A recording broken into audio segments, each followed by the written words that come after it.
Perbedaan mentalitas yang pertama adalah takut ambil peluang, ya. Gue sebutnya sih takut sama peluang. Ketika lu adalah orang yang nggak punya, ya, itu natural banget untuk kita itu takut ngambil peluang. Kenapa? Karena gue juga begitu, ya.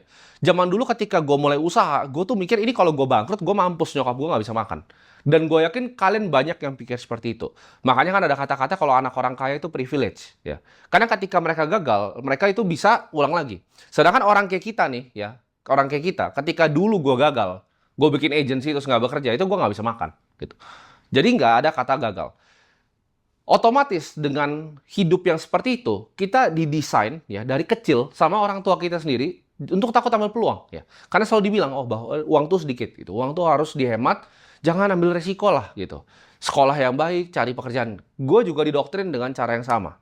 Bedanya orang yang gue bilang tadi miskin dengan kaya, orang kaya itu nggak takut untuk yang namanya ambil peluang ya. Orang miskin tuh selalu bilang, oke, kalau misalnya dia lihat, misalnya orang naik motor nih, dia lihat orang naik mobil Avanza. Dia itu akan mikir gitu loh. Oh ya udahlah, nggak apa-apalah, gue cukup naik motor juga udah cukup gitu. Sedangkan mindset orang kaya, dia akan mikir value apa yang gue harus ciptakan ke dunia, skill apa yang harus gue upgrade supaya gue bisa dari motor naik ke mobil Avanza. Ketika gue mulai usaha, itu gue selalu ada pikiran di sini kan. Kalau gagal gimana? Kalau gagal. Ini gue pikir dari dulu ya, ini memang selalu ada di semua orang ya. Tapi kalian harus ubah ini. Kalian tanya, kalau berhasil gimana?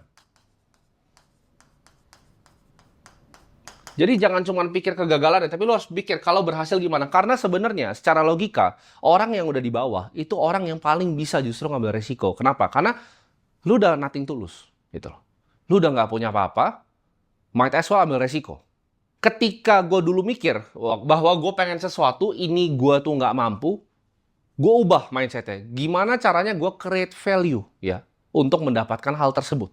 Ya, jangan ngomong nggak mampu ya, tapi lu ubah ya. Gimana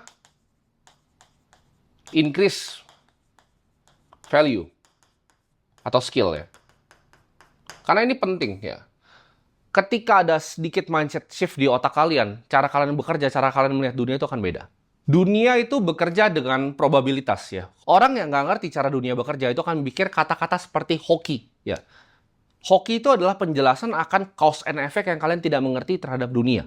Ini gue kasih contoh ya. Kalian setiap hari misalnya, kalian setiap hari nongkrong di coffee shop yang sama ya, dengan teman-teman yang sama.